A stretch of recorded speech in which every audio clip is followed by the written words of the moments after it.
Researchers heading to a few Kansas counties looking for answers tonight. They've been charged with figuring out why they have some of the highest cancer rates in the state. New at 6, 12 News reporter Sean Logging talks with the K-State research teams leading this study and what they're asking of these communities.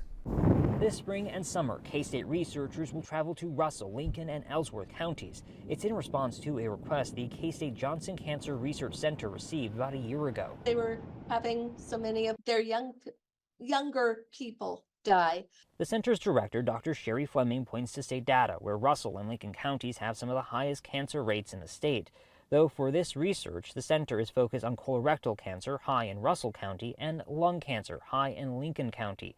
Ellsworth County will serve as a control. When their child or their other loved ones come down with it all in a small area, then it's like, maybe we need to look at the cause. Dr. Fleming says some initial research ruled out common causes. That's why, as one of the next steps, the center is funding well water and radon testing. That is where Dr. Karen Goldberg comes in. She's done similar research in southeast Kansas. We want to be able to provide the population with information that they may not have. While voluntary, the ask is that people in these three counties let them sample water from private wells, test homes for radon, and if willing, provide any medical history of cancer.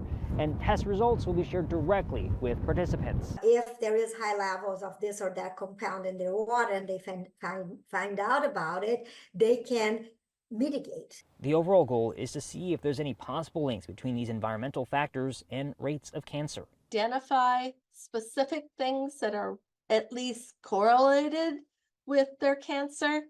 We can go to the literature, we can go to the state. The research is expected to end by next summer, and they'll share a summary of findings with the communities. Sean Logging, 12 News.